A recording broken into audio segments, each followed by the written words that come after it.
Okay, so last time we met, we talked about exo and endothermic reactions. We also looked at a thermite reaction that was gone wrong. I wanted to show you a thermite reaction here that is one that went right. So this is iron oxide, aluminum, and a catalyst are placed in a fire pot. Notice nobody is close to it. And the reaction is extremely exothermic, resulting in molten iron and aluminum dripping into the sand in the flower pot below. So as we watch it, you can sort of see the fire start at the top, and then it gets really, really bright, so it's giving off light, not only light, but heat. And we've got the dripping of the molten iron down here, and that's why this is glowing down here at the bottom. But notice it's not all over the place, it's much more contained. They also used 2 flower pots instead of 1, and so he was able to control the reaction a lot more. This flower pot is a lot smaller than the one the other guy used. So let's go on to the next one. Click on this, go to the next one. So this is also another experiment that we used to do. It's called nitrogen triiodide. We don't do it anymore because of 9/11, but it's very unstable, and just the slightest touch will actually set it off. You make it as a liquid, and then you put it on filter papers to dry, and this is what happens. So you sort of see the feather coming at it in the background, but here we go. And they do put this on a chicken close to it, and it is so it makes it pretty exciting, and it keeps going over and over.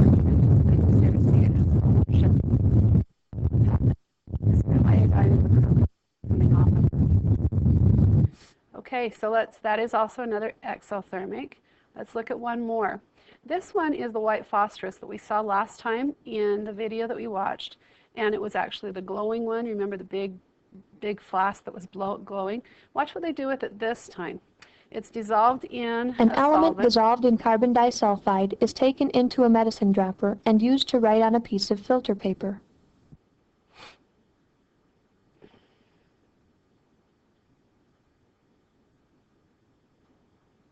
And then as it dries, watch what happens. As the solvent carbon disulfide evaporates away, the element begins to react with oxygen from the air in a spontaneous exothermic combustion reaction. What is this element? It's phosphorus. Okay, so we're going to go forward here, and we're just going to talk about a little bit of this. It says to click on methane to show it breaking apart, but this one didn't work for me earlier. I'll try it again. No, it doesn't like it. So we're just going to talk about it. Here's methane, and you see how the bonds are around it, and oxygen. In order to form carbon dioxide and water, we have to break these bonds, and it takes energy to break bonds. It also takes energy to put bonds back together. So as we do that, and we break those bonds, we end up with, let me go forward a few slides here. We end up with either an endothermic or exothermic reaction. So in order to break bonds, I have to put energy in. That'll break the bonds. Then they are rearranged, and I make new bonds, and it actually took energy or gives off energy to put those bonds together. So the net overall, notice I had to put in a lot of energy for the endothermic, so I had to put energy into this side, and what I got back was not as much as what I had put in. So because of that, I have excess energy on the reactant side, and that means I had to put energy into the reaction to make it work. It's sort of like if I held a bicycle, I've got to put energy in to make it work. Okay?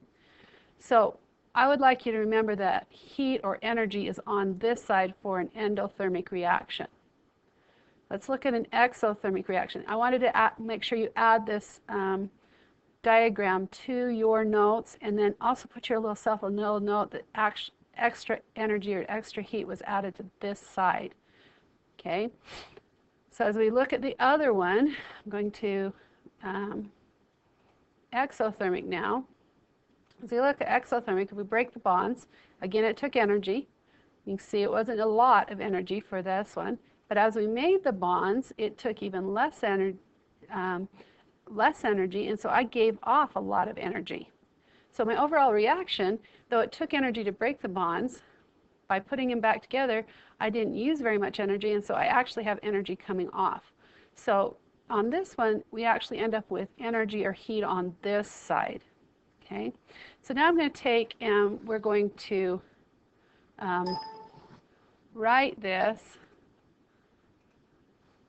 up here so that you can see what's going on, what I was trying to explain. So in an exothermic, we have AB plus CD going to AD plus CB, but we also have heat or energy given off.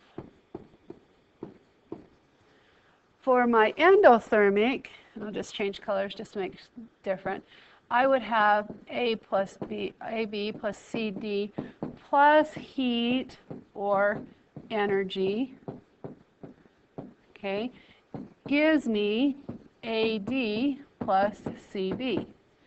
So the AB and the CD would have to definitely be something different, but you can see that I end up with heat in different places of the reaction. So we're going to be talking about bond energy and how much is given off. Now remember, on exothermic, it didn't take as much to break the bonds on the reactant side, or it took a lot to break it compared to the product side because I have extra energy left over. So it's like I have a bucket of energy for a reaction. Okay?